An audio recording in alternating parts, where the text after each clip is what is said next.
காலை 9 மணிக்கு துவங்கும் அலுவலகத்திற்கு அதிகாலை 4 மணிக்கே அலாரம் வைத்து கிளம்புவாள் ஆர்த்தி. பள்ளி படிக்கும் காலத்திலிருந்து வந்த பழக்கம் இது. எங்கு சென்றாலும் அவசர அவசரமாக கிளம்பி லேட்டாக போக ஏனோ அவளுக்கு பிடிக்காது. 15 நிமிடம் முன்னதாகவே போய் நிற்பாள். இன்றும் அப்படிதான். நிதானமாக கிளம்பி ஒரே செல்ல பெண்ணான தான் என்ன சொன்னாலும் கேட்கும் அப்பா அம்மாவுடன் காலை டிஃபன் சாப்பிட்டு விட்டு அலுவலகம் செல்ல வீட்டின் அருகில் உள்ள ரயில் நிலையத்திற்கு நடந்து சென்று தான் ஏறும் ரயிலுக்காக காத்து கொண்டிருந்தாள். இதமான காற்று வீச இளையராஜா பாட்டு கேட்டு அமர்ந்து கொண்டிருந்தவள் மீது காலை டீ கப் விழ கோபத்துடன் நிமிர்ந்தவள் அருகில் ரெட் ஷர்ட் ப்ளூ ஜீன்ஸ் போட்டிருந்தவன் ஓடி போய் கொண்டிருந்தான். அவன்தான் போட்டிருப்பான் என்று கோபத்துடன் திட்ட எந்திரிக்கவும் அவள் ரயில் வரவும் சரியாக இருந்தது. எனவே அந்த டீ கப்பை முன்னாடி இருந்த குப்பை தொட்டியில் போட்டுவிட்டு வழக்கம் போல் ஜன்னல் ஓரமாக போய் உட்கார்ந்தாள். ஒரு பெரியவர், தம்பி கொஞ்சம் தள்ளி உட்காருப்பான்னு சொல்ல அவள் முன் அதே நிறம் ஆடை அணிந்த அரவிந்த் வந்து அமர்ந்தான். கோபத்துடன் அவன் முகம் பார்த்தாள்.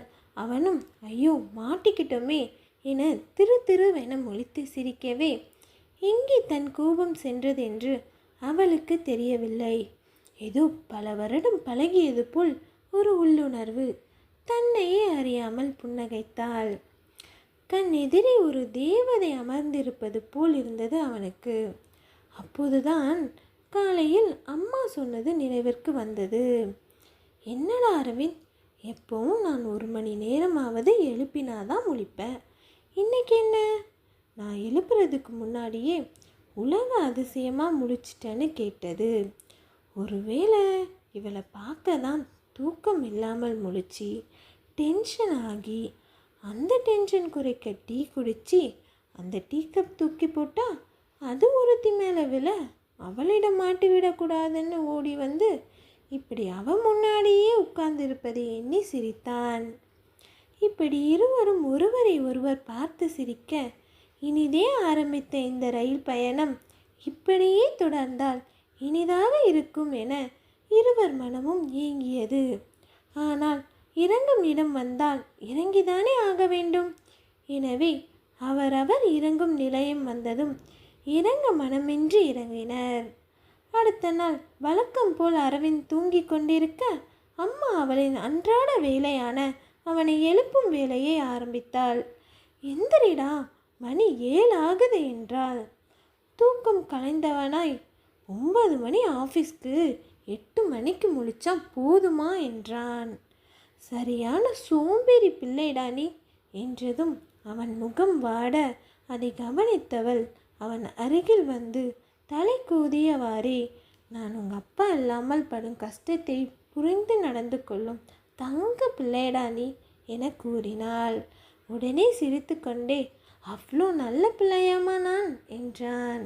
ஆமாம் நல்ல பிள்ளைதான், ஆனால் என்ன கொஞ்சம் சோம்பேறி. ஏதோ நேற்று தான் அதிசயமாக சீக்கிரம் கிளம்பிட்டேன் என கூற ஐயோ சீக்கிரம் போனாதான் அவளை பார்க்க முடியுமா என அவசரமாக கிளம்பி ரயில் நிலையத்தை நோக்கி ஓடினான். அவன் சற்று தாமதமாக வர நேற்று அவன் ஏறிய ரயில் கிளம்பி இருந்தது. முதல் முறையா தாமதமாக வந்தது எவ்வளவு பெரிய தப்பு என தன்னையே நொந்து கொண்டான். அங்கு அவள் கண்கள் எங்கு தேடியும் அவன் இல்லாததால் வாடி போனது அவள் மனமும். நாளை அவன் வரும் வரை ரயிலில் ஏறக்கூடாது என அவளும், நாளை கண்டிப்பாக சீக்கிரம் வந்து பார்த்து விட வேண்டும் என அவனும் நினைத்து கொண்டனர் மனதில். அடுத்த நாள் அவன் நினைத்தது போல சீக்கிரம் ரயில் நிலையம் வந்துவிட்டான். ஆனால் ஒருவித பதட்டம் அவனுள். அவள் தினமும் இந்த ரயிலில் ஏறுபவளா இல்லை அன்று மட்டும் வந்தவளா என பயத்துடன் காத்திருந்தவன் முன் பகலில் மின்னும் நட்சத்திரம் போல் வந்தாள் ஆர்த்தி. இருவரும் ஒன்றாக ரயிலில் ஏறி எதிர் இருக்கையில் அமர்ந்தனர். இந்த பயணம் 1 வருட காலமாக இப்படியே தொடர்ந்தது. பார்வையிலே தங்கள் அன்பை பரிமாறிக்கொண்டது இந்த ரயில் பறவைகள். வழக்கமாக ஏறும் ரயில் வந்து நின்றது. ஆனால் அவன் இன்னும் வரவில்லை. மனம் அவனை எண்ணி தவித்தது. யார் அவன்? பெயர் என்ன? ஊர் என்ன என்று எதுவும் தெரியாது. ஆனால் ஒன்று மட்டும் தெரிந்தது அவளுக்கு. அவன் இல்லை என்றால் அவள் இல்லை என்று மட்டும். அப்படியே மதியம் வரை ரயில் நிலையத்திலேயே அமர்ந்து விட்டாள். ஆனாலும் அவன் வரவில்லை. இப்படியே ஒரு வார காலமாக கண்கள் அவனை தேடி அலைப்பாய கண்கள் கண்ணீரை மட்டுமே அவளுக்கு பரிசாக தந்தது. அவனை ஏனோ காட்டவில்லை. சரியாக சாப்பிடாமல் தூங்காமல் தவித்த பெண்ணை பார்த்து ஆர்த்தியின் அப்பா அவளிடமே கேட்டுவிட்டார்.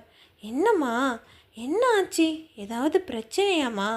எதா இருந்தாலும் அப்பாட்ட சொல்லுமா தயங்காம என கேட்ட அப்பாவிடம் உண்மையை மறைக்க தெரியவில்லை அவளுக்கு. எல்லாவற்றையும் கூறி அழுதாள். என்னதான் பெண் காதலிக்கிறாள் என்று கோபம் வந்தாலும் ஒரு புறம் இப்படியும் ஒரு காதலா என்று சற்று வியந்துதான் போனார்கள். பெற்றோரின் வியப்பை பார்த்து, எப்படி அவனை பற்றி ஒன்றுமே தெரியாமல் காதலிக்கிறேன் தானே நினைக்கிறீங்க? இந்த ஒரு வருட காலத்தில் நாள் தவறாமல் தினமும் எனக்காக எனக்கு முன்னாடி வந்து நின்றவனிடம் அவன் என் மீது வைத்திருக்கும் அன்பை பார்த்தேன். ஒரு நாள் கூட அவனின் பார்வை என் முகம் தாண்டி வேறு எங்கும் போனதில்லை. அதில் அவன் கண்ணியத்தை பார்த்தேன். எவ்வளவு கூட்டத்திலும் என் மீது யாருடன் நிழலும் படாதவாறு என்னை பாதுகாத்ததில் உங்களை பார்த்தேன் அப்பா என்று அழுது கொண்டே மயங்கியவளை அருகில் உள்ள மருத்துவமனைக்கு தூக்கி கொண்டு போனார்கள். மகள் கண் விழிக்கும் முன் அவனை கண்டுபிடிக்க நினைத்து அவள் மொபைல் ஃபோனில் ஏதாவது இருக்கான் பார்த்தவருக்கு அவனை ரயில் பயண நேரம் தவிர நினைக்கும் போதெல்லாம் பார்க்க அவனுக்கு தெரியாமல் அவள் ஆசையாய் எடுத்த புகைப்படம் ஒன்று கிடைத்தது. அதை எடுத்துக்கொண்டு ரயில் நிலையம் சென்று கண்ணில் பார்ப்பவர்கள் அனைவரிடமும் விசாரித்ததில் கடைசியாக அவருக்கு கிடைத்த தகவலை கேட்டு அதிர்ந்து போய்விட்டார். போன வாரம் இந்த பையன் மீது லாரி மோதி ஆம்புலன்ஸில் தூக்கி கொண்டு போனதாகவும் உயிர் பிழைக்க வாய்ப்பே இல்லை என்ற தகவலும் தான் கிடைத்தது. தன் மகளிடம் இதை எப்படி சொல்வது? சொன்னால் அவள் தாங்குவாளா என்று எண்ணியவாறே மருத்துவமனை வந்து சேர்ந்தார். அங்கு டாக்டர், உங்கள் பொண்ணுக்கு ஒன்றும் இல்லை, சரியான தூக்கம் உணவு இல்லாததால் வந்த மயக்கம், அவ்வளவுதான், நீங்கள் இன்னைக்கு வீட்டிற்கு போகலாம் என கூற மகளை அழைத்து கொண்டு வீட்டிற்கு புறப்பட்டனர். அம்மாவின் கைகளை பிடித்து கொண்டு நடப்பவளை பார்த்தவர் அவள் நிலை கண்டு உண்மையை சொல்லக்கூடாதென மனதில் நினைத்தார். அவள் மனதோ அவன் நினைவில் மூழ்கி இருந்தது. உண்மையான காதலாக இருந்தால் ரயில் சத்தம் கூட கடவுளாக மாறும் போல. ஆம், அவனிதான். கை கால்களில் கட்டுடன் அமர்ந்து இருந்தான். அவர்கள் ரயில் சத்தம் கேட்டு பார்த்த திசையில் உள்ள அறையில் அவனை பார்த்தவளின் முகம் மேகம் விலகிய நிலா ஜொலிப்பது போல் ஜொலித்தது. ஓடிப்போய், ஏண்டா, என்ன ஆச்சு? உன்னை பார்க்காம இந்த 10 நாள் செத்துட்டேன் என்று ஒரு வருட கால மௌனத்தை கலைத்து பேசினாள்.